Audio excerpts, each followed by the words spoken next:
దేవుని నామమునకు స్తోత్రం కలుగును గాక. మీ అందరికీ కూడా నా యొక్క హృదయపూర్వక వందనాలు తెలియజేస్తున్నాను. నేటి దినాల్లోని మనము అనేకమైన చోట్ల అనేకమైన విషయాల గురించి మనం తెలుసుకునేటప్పుడు న్యూస్ పేపర్లోని నెట్లో ఎక్కువగా మరణ వార్తలు వింటూ ఉన్నాము. ప్రకృతి వైపరీత్యాల, యాక్సిడెంట్ల, ఇంకా రకరకాలుగా మనం మరణ వార్తల గురించి వింటూ ఉన్నాము. దీని గురించి లేఖన భాగం బైబిల్ గ్రంథం ఏం తెలియజేస్తుందో చూద్దాము. కీర్తనకారుడు ఇలా రాస్తూ ఉన్నాడు. 89వ సంకీర్తన 48వ చరణం మనం చూసుకునేటప్పుడు, మరణము చూడక బ్రతుకు నరుడెవరు అంటున్నారు. మరణం చూడకుండా ఈ లోకంలోని బ్రతికే వాళ్ళు ఎవరైనా ఉన్నారా అంటే ఎవరు కూడాను ఉండరు. ఎందుకనంటే జాతి మత కుల భేదం లేకుండా, ప్రాంతీయ భేదం లేకుండా, అలాగని స్త్రీ పురుషులనే భేదం లేకుండా, వయసు తారతమ్యం లేకుండా ప్రతి ఒక్కరూ కూడాను ఏదో ఒక రోజున మరణించాల్సి ఉంటుంది. సో ఈ నేపథ్యంలోని దావీదు మహారాజు గారు కూడాను ఆయన తాలూకా కుమారుని ఈ రీతిగా తెలియచేస్తున్నారు. మొదటి రాజుల గ్రంథము 2వ అధ్యాయం 2వ వచనం మనం చూసుకునేటప్పుడు, లోకులందరూ పోవలసిన మార్గం నేను పోవచ్చున్నానని చెప్తున్నారు. అవునండి ప్రియమైన దేవుని బిడ్డలారా, ఈ యొక్క దినాన్ని ప్రతి ఒక్కరికి కూడాను మరణం అనేది తథ్యం అనేది తెలుస్తుంది. మనకి ఒక మంచి తెలుగు నానుడు ఉంటుంది, పుట్టుట గిట్టుట కొరకే అని చెప్పేసి. కాబట్టి ఈ యొక్క జీవిత ప్రయాణంలోని పుట్టినప్పటి నుంచి మరణించేంత వరకు కూడాను మానవుని తాలూకా జీవితం అనేది ఒక ఉయ్యాల లాంటివంటిది.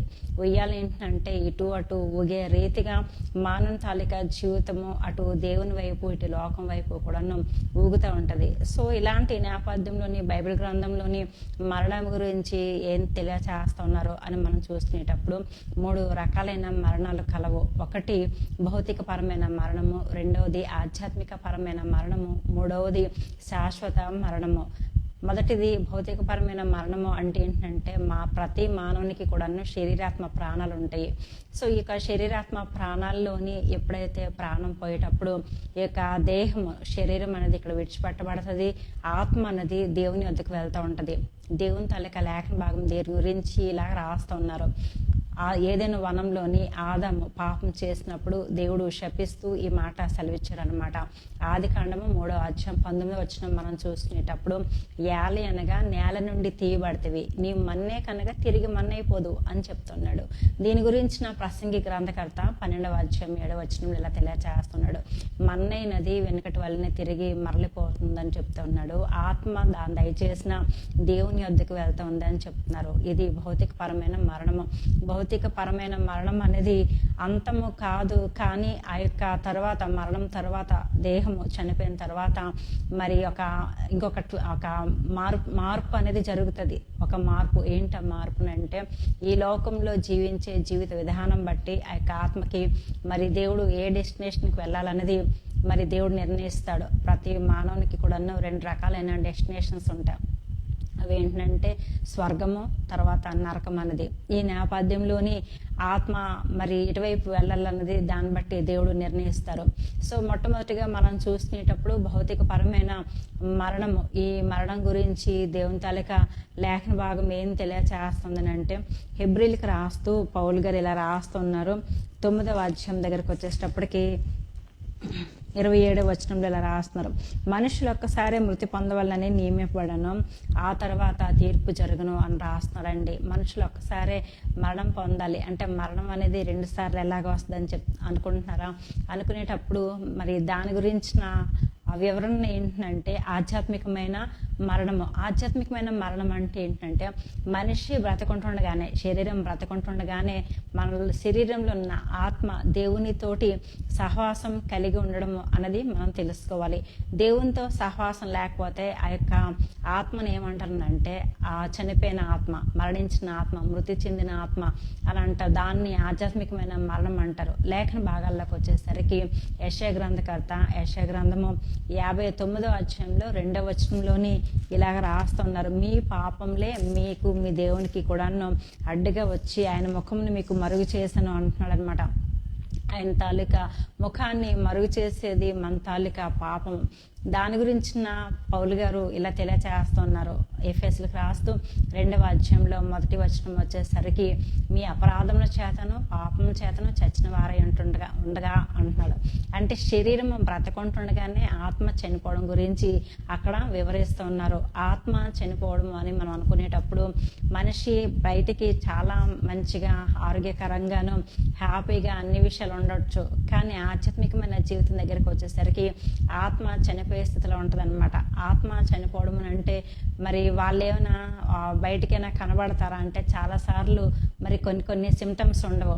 మనకి కొన్ని డౌట్లు వస్తూ ఉంటాయి. ఈ లోకంలోని మరి చాలా మందిని చూసుకునేటప్పుడు చాలా చెడ్డవారు చాలా మంచిగా వర్దలడం మనం చూస్తూ ఉంటాం కదండి. చాలాసార్లు మనకి డౌట్ వస్తుంది కదా, వాళ్ళు ఎంత చాలా రూడ్గా ఉంటున్నారండి, వాళ్ళు చాలా అన్యాయంగా ఉంటున్నారండి, వాళ్ళు చాలా అనీతిమంతులుగా ఉంటున్నారండి, అటువంటప్పుడు వాళ్ళు ఎలాగ ఆస్వాదించబడుతున్నారు అని చెప్పి మనకి చాలాసార్లు డౌట్ వస్తూ ఉంటుంది.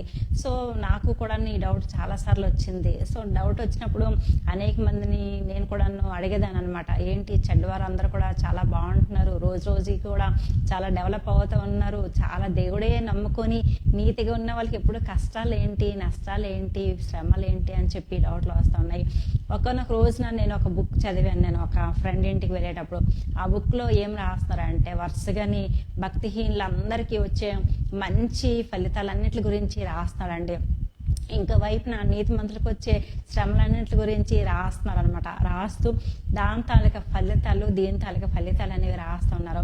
తుదకు ఎవరి ఫలితాలు ఎలాగ ఉంటున్నాయంటే భక్తిహీన తాలూకా ఫలితం అంతా కూడాను చాలా బ్యాడ్ రిజల్ట్ కలుగుతూ ఉంది. యోబు గ్రంథకర్త 20వ అధ్యాయంలోని 4వ వచనంలో చెప్తున్నారు కదా, వాళ్ళు చాలా గొప్పగా జయం పొందుకుంటారు, ఘనతను పొందుతారు, కానీ మలం నశించే రీతిగా వారు అన్నిటికీ ఉండకుండా నశించిపోతారని చెప్తున్నారు. అందుకని కీర్తనకారుడు కూడా ఇలా తెలియచేస్తున్నాడు, చెడ్డవారిని చూసి మీరు వ్యసన పడద్దు అని చెప్తున్నారు. అంటే వాళ్ళు దినదినం అభివృద్ధి అయ్యే కొలది కూడాను వాళ్ళని చూసి మనము వ్యసన పడకూడదని చెప్తా ఉన్నారు. కానీ మనం అనేకమైన సార్లు వాళ్ళు కూడా రక్షణ పొందుకోవాలి అని చెప్పి మనం అనుకుంటూ ఉంటాం. మనం అనుకుని అనేకమైన సార్లు వాళ్ళు కూడా బాగుపడాలని ఎన్నో మాటలు చెప్తూ ఉంటాం. చెప్పినప్పుడు వాళ్ళు వాటిని అంగీకరించలేనప్పుడు కానీ, వాళ్ళు స్వీకరించినప్పుడు కానీ, మారలేనప్పుడు కానీ వీళ్ళ స్వభావం ఇంతే అని మనం విడిచిపెట్టేస్తాం. మనం ఇంతే అని విడిచిపెట్టేటప్పుడు దాని తాలూకు అర్థం ఏంటంటే అక్కడ నుంచి దేవుడు కేర్ తీసుకుంటాడని. ఇక్కడ పౌలు గారి యొక్క జీవితంలో కూడా అదే జరిగిందండి. అది ఏం జరిగిందంటే పౌలు గారు ఇలా రాస్తున్నారు. తిమోతికి రాస్తూ 2వ పత్రికలోని 4వ అధ్యాయం దగ్గరికి వచ్చేసరికి 14వ వచనంలో ఇలా రాస్తున్నారు, అలెగ్జాంద్రు అను కంచరివాడు నాకు చాలా కీడు చేశాను, అతని క్రియలు చొప్పున ప్రభు అతనికి ప్రతిఫలం ఇచ్చును అని చెప్పి రాస్తున్నారు. అంటే చెప్పి మారడానికి అవకాశం ఇచ్చిన తర్వాత మారకపోతే ఇంకా దేవుడికి అప్పచెప్పేస్తాం అనమాట. దేవుడికి అప్పచెప్పినప్పుడు దేవుడే ఆ యొక్క జడ్జిమెంటు ఇస్తాడు దేవుడు. అయితే భూమి మీద మనుషులు దుష్టులు కానీ చెడ్డవారు కానీ మారడానికి దేవుడు అనేకమైన అవకాశాలు ఇస్తారు. ఎందుకనంటే ఏ ఒక్కరు కూడా నశించుకోవట దేవునికి ఇష్టం లేదు. అందరూ కూడా ఆయనతో పాటు సంతోషంగా ఆయన రాజ్యంలో ఆయన నివాస స్థలంలోని ఉండాలని దేవుడు ఆశ కలిగి ఉన్నారండి. భక్తుడు యోహాన్ గారు ఇలా రాస్తున్నారు కదా, యోహాన్ రాసిన సువార్త 3వ అధ్యాయం 16వ వచనం మనం చూసినప్పుడు దేవుడు లోకం ఎంతో ప్రేమించను అని రాస్తున్నాడు.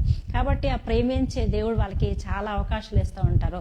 భక్తుడి ద్వారా దేవుడు ఇలా తెలియచేస్తున్నారు. యెహెజ్కేలు గ్రంథము 18వ అధ్యాయంలోని 32వ వచనం ఇలా రాస్తున్నాడు, మరణం నొందిన వాడు మరణం నొందుటను బట్టి నేను సంతోషించేవాడిని కావున మీరు మనసు త్రిప్పుకొనుడి అని రాస్తున్నారు, అప్పుడు మీరు బ్రతుకుదురు అని రాస్తున్నారండి.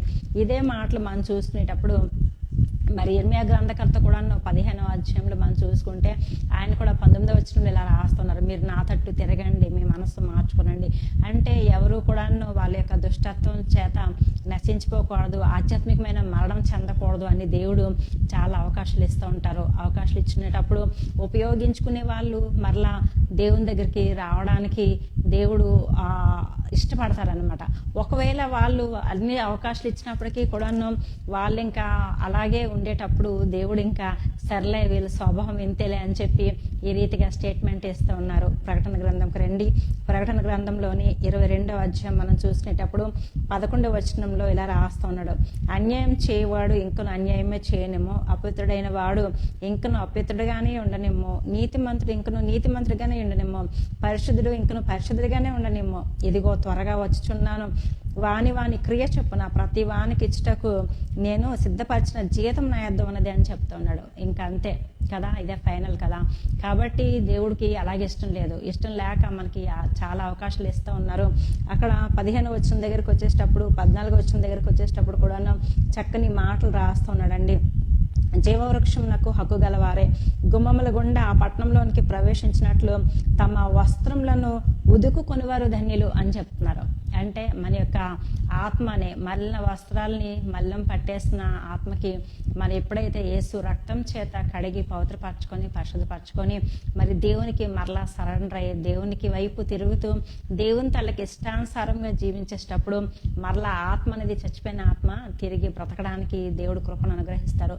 అటువంటి రీతిగా ఆధ్యాత్మికమైన మరణం లేకుండా దేవుడు మరలా సహాయం చేస్తారు. లేదు ఎన్ని అవకాశాలు ఇచ్చినప్పటికీ కూడాను ఆ యొక్క రిపెంట్ అవ్వకపోతే ఫైనల్గా వచ్చేది ఏంటంటే మూడవది శాశ్వతమైన మరణము. శాశ్వతమైన మరణం ఏంటంటే ఒక వ్యక్తి చనిపోయిన తర్వాత ఆ యొక్క వ్యక్తికి తీర్పు జరుగుతుంది ఇక ఆత్మకి. కాబట్టి ఇక ఆత్మకి తీర్పు జరిగేటప్పుడు ఎవరైతే ఒక దేహంలోని జీవించినంత కాలం కూడాను ఆధ్యాత్మికమైన మరణం లేకుండా దేవునికి ఇష్టంగా అనుకూలంగా జీవిస్తారో వాళ్ళు వచ్చేది దేవుని తల్లిక పరలోక పట్టణానికి వాళ్ళు వస్తారు. అలాగే కాకుండా భూమి మీద శరీరంతో జీవిస్తున్నప్పుడు దేవుణ్ణి సంతోషపరచనారు లేకుండా దేవుని యొక్క చిత్తాన్ని నెరవేర్చలేకుండా ఉండేటప్పుడు ఆ యొక్క దేవుని తాలూకా చిత్తానుసారంగా జీవించలేనటువంటి వ్యక్తులకి ఈ యొక్క నరకం అనేది దేవుడు అనుగ్రహిస్తారు. దీన్నే నిత్య నరకం అని అంటారు అనమాట. నిత్య జీవం కావాలో నిత్య నరకం కావాలో దేవుడు మనకే ఒక అవకాశం అనేది ఇచ్చేశారు. కాబట్టి ఈ యొక్క దినాన్ని, ఈ యొక్క మరణాల గురించి మనం చూసినప్పుడు ఎంతోమంది చనిపోతున్నారు. మరి సమయము చాలా తక్కువగా ఉంది, దేవుని తాలూకా రాకడ చాలా సమీపంగా ఉంది అని గ్రహించుకుంటున్నాం. మనము దేవుని వైపు కాన్సన్ట్రేట్ చేస్తూ దేవుని తాలూకా చిత్తానుసారంగా దేవుని తాలూకా ఇష్టానుసారంగా జీవించగలిగినప్పుడు దేవుడు ఖచ్చితంగా ఆయన ఉండే స్థలంలో మనం ఉండడానికి, ఆయనతో పాటు ఉండడానికి దేవుడు అనుమతి అనుగ్రహిస్తారు, మనకి అర్హత అనుగ్రహిస్తారు. మరి చాలాసార్లు మనకు ఒక డౌట్ వస్తూ ఉంటుంది, నీతిమంతులు భక్తులు అందరూ కూడాను ఎందుకు త్వరగా చనిపోతున్నారు అని అనుకునేటప్పుడు మరి యెషయా గ్రంథకర్త ఇలా రాస్తూ ఉన్నారు. మరి ఆ నీతిమంతులైన వారు కొనుకోబడుతున్నారు, భక్తులైన వారు కొనుకోబడుతున్నారు. ఎందుకనంటే వాళ్ళు భూమి మీద జీవించినప్పుడు శరీరంతో ఆత్మతోటి దేవునికి ఇష్టంగా జీవించారు, ఇష్టానుసారంగా చిత్తానుసారంగా జీవించారు. కాబట్టి వాళ్ళకి అర్హతను సంపాదించుకున్నారు. ఈ యొక్క దినాన్ని మనం చూసినప్పుడు పరలోకంలో ఉండడానికి అర్హత వచ్చింది వాళ్ళకి. కాబట్టి వాళ్ళు క్వాలిఫై అయ్యారని దేవుడు వాళ్ళని తీసుకుంటారు. అలాగనే రెండవ కారణం ఏంటంటే ఒకసారి క్వాలిఫై అయిన తర్వాత మరలా లోకల్ ఉన్న ఏ పరిస్థితుల్లో స్థితిగతిలో వాళ్ళని ప్రభావితం చేసి మరలా పాపంలో పడిపోతారేమో అని భయంతో కూడా దేవుడు తీసుకుంటారని చెప్పి చాలా మంది పెద్దలు చెప్తూ ఉంటారు. రెండవది, దుష్టులు ఎందుకు ఎక్కువ కాలం బ్రతుకుతారు, పాపి చిరాయివని లోకంలో అంటారు కదా అని మనం అనుకునేటప్పుడు అప్పుడు కూడా దేవుడు చాలా అవకాశాలు ఇస్తూ ఉంటారు వాళ్ళు మరలా మారడానికి, దేవుని వైపు తిరగడానికి. ప్రియమైన దేవుని బిడ్డలారా, ఈ యొక్క దినాన్ని మరలా దేవుడు మనతో మాట్లాడుతున్నాడు. 3 రకాలైన మరణాలు. ఒకటి భౌతికపరమైన మరణము, రెండవది ఆధ్యాత్మికమైన మరణము, మూడవది మనం చూసినప్పుడు శాశ్వతమైన మరణము. శాశ్వతమైన మరణంలోకి ఎవరు వెళ్ళకూడదంటే ఆధ్యాత్మికంగా చనిపోకూడదు, ఆధ్యాత్మికంగా మరణించకూడదు. శరీరంతో మరణించినా పర్వాలేదు కానీ ఆధ్యాత్మికంగా మరణించకూడదు. ఈరోజు మన తాలూకా ఆధ్యాత్మికమైన స్థితిగతులు పరిస్థితులు ఎలాగున్నాయి, దేవునితో మన యొక్క సహవాసం ఎలాగుంది, దేవుని తాలూకా చిత్తానుసారంగానే మనం జీవిస్తూ ఉన్నామా, మనం చేస్తున్న పని పాటలన్నీ కూడా మంచిగా జరుగుతున్నాయి అని అనుకుంటూ ఎంతోమంది వాళ్ళు చేసేవే సక్సెస్, లేకపోతే ఎంతోమంది ఇంకా మనకి ఎదురు తిరిగే వాళ్ళు లేరు, మనం ఏం చేసినా చెల్లుతుంది అని అనుకుంటున్నారు. అవన్నీ కూడా దేవునికి అంగీకారంగా ఉన్నాయా, ఆధ్యాత్మికమైన జీవితంలోని మరి బ్రతికే స్థితిలోనే ఉన్నామా అన్నది మనం ప్రశ్నించుకోవాలి ఈ యొక్క దినాన్ని.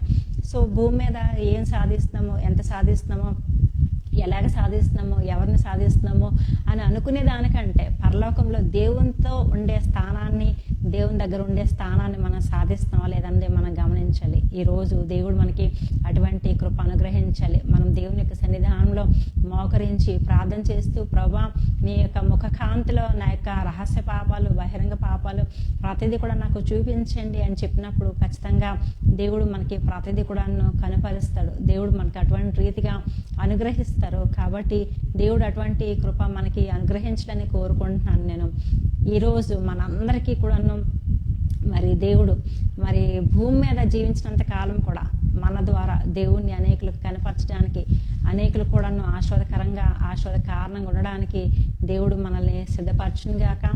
ఆధ్యాత్మికమైన జీవితంలో, దైనందిన జీవితంలో కూడా దేవుని తలక సహాయము, కృప ఎల్లప్పుడూ మనకి తోడుగా ఉండాలని నేను కోరుకుంటున్నాను. ఎందుకనంటే ప్రస్తుతంలో లోకంలో ఉన్న పరిస్థితులు, స్థితిగతులు ఏవైనా సరే మానవాళ్ళని ఎంతో ప్రభావితులుగా చేస్తూ ఉన్నాయి. కాబట్టి అలాంటి వాటికి దేనికి కూడా పడిపోకుండా దేవుడు మనల్ని కాచి కాపాడడానికి, మరి నిత్యమైన దేవుని తాలూక స్వాస్థ్యంలోని మనం ప్రవేశించడానికి దేవుడు కృప అనుగ్రహించాలి.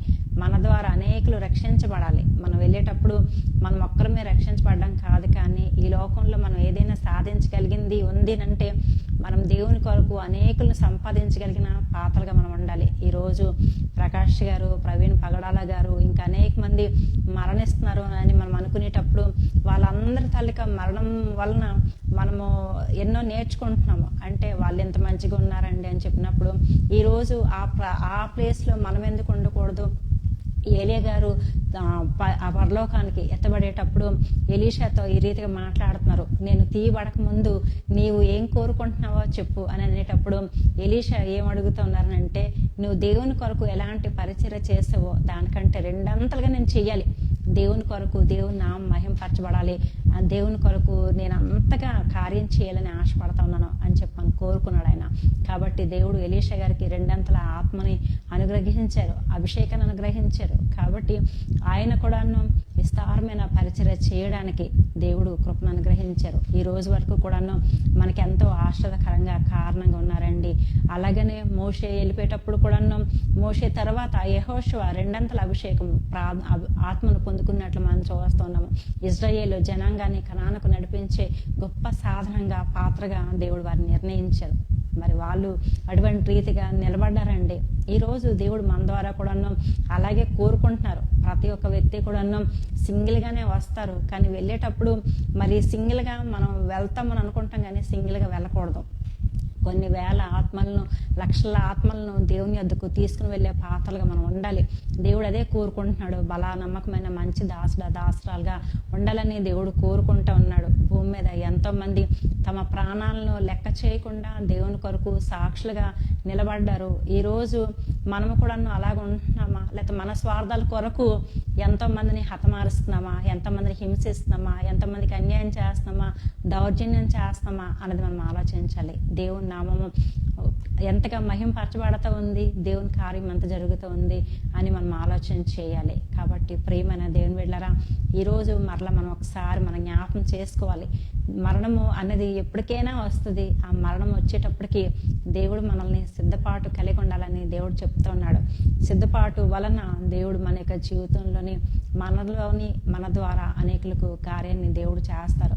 మనం వెలగాలి, అనేకులను దేవుని కొరకు వెలిగించాలి, అనేకులు సంతోషించబడాలి, అనేకులు కూడా దేవుని తాలూకా రాజ్య వారసులుగా తీర్చిదిద్దబడాలి. అదే నిజమైన ఆశీర్వాదం.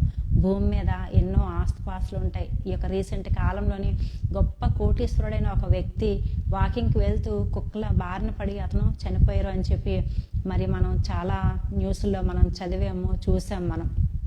కాబట్టి ఈ లోకంలోని మరి ఎంత ఉన్నా ఏమున్నప్పటికీ కూడా ఎవరికైనా మరణం ఖచ్చితం. కానీ మరణించిన తర్వాత ఎక్కడికి వెళ్తాము? దేవుని దగ్గర నిలబడాలి. దేవుని వాక్యం ఈ రీతిగా తెలియచేస్తుంది. పౌలు గారు రాస్తున్నారు 2 కొరింథీయులకు రాసిన పత్రికలోని 5వ అధ్యాయము 10వ వచనం మనం చూసుకునేటప్పుడు, దేహంతో జరిగించిన ప్రతి వాటికి కూడా దేవునికి లెక్క చెప్పాలి. ఈరోజు మనుషుల్ని నమ్మించవచ్చేమో, కానీ దేవుని మనము దేన్ని కూడా నమ్మించలేము. ప్రతిదీ కూడాను దేవుడు ప్రతిదీ కూడా లెక్క చేస్తారు. ప్రతిదీ కూడాను ఆయన తాలూకా బుక్లో రాస్తున్నారు. ఆయన ప్రతిదీ కూడాను ఇది నేను చేయలేదు, ఇలా నేను చేయలేదు, ఇది నేను కాదు అని చెప్పడానికి అక్కడ అవకాశమే లేదు. ఎవరు కూడా దాన్ని ఎడిట్ చేయలేరు, ఎవరు కూడా ఏవి కూడా డిలీట్ చేయలేరు. ఇక్కడ ఈ లోకంలో మనం చూసుకునేటప్పుడు ఎంతోమంది మనం మాట్లాడుతునేటప్పుడు రికార్డింగ్ చేస్తూ ఉంటారు. ఎంతోమంది మరి వాటిని ఎడిట్ చేసుకోవడం, డిలీట్ చేసుకోవడం, వాళ్ళ తాలూకా స్వార్థాలకు ఇతరుల జీవితాలను నాశనం చేయడానికి, కాల్చివేయడానికి వాటిని ఉపయోగిస్తూ ఉంటారు.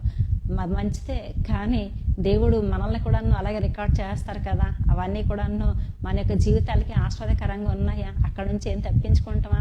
ఈ లోకంలోనే ఉండే కొంతకాలంకే ఎంత ప్రయత్నాలు, ఎంత రీతిగా ఉండేటప్పుడు దేవుని తాలూకా రాజ్యంలోని శాశ్వతంగా ఉండాలి కదా. దాని కొరకు మనం మరింత ఎంతగా పాటుపడాలి, మరెంత ప్రయాసపడాలి. పరిశుద్ధాత్మ దేవుడు ఈరోజు మనతో మాట్లాడుతూ ఉన్నారు. మరణము అనేది మరి ఎటువైపు తీసుకొని వెళ్తూ ఉంది, దేనికి వైపు మనల్ని నడిపిస్తూ ఉంది, మన యొక్క శరీరం, మన యొక్క ఆత్మ ఎటువైపు లీడ్ చేస్తుందని మనం ప్రశ్నించుకుందాము. కాబట్టి ఈరోజు దేవుని తాలూకా కృప మనందరికీ కూడా తోడుగా ఉండి మన యొక్క శరీరాత్మ ప్రాణాలను దేవునికి అనుకూలంగాను, దేవునికి ఇష్టంగాను జీవించడానికి భూమి మీద ఉన్నంత కాలం కూడా దేవుణ్ణి మహింపరుస్తూ, ఘనపరుస్తూ చనిపోయిన తర్వాత కూడా దేవునితో సంతోషంగా ఎల్లకాలం ఉండే కృప దేవుడు అనుగ్రహించును గాక. అలాగే శరీరంతో జీవిస్తున్న మీ అందరి జీవితాల్లో కూడా దేవుడు సకల ఆశీర్వాదాలను అనుగ్రహించి దీవించును గాక. God bless you.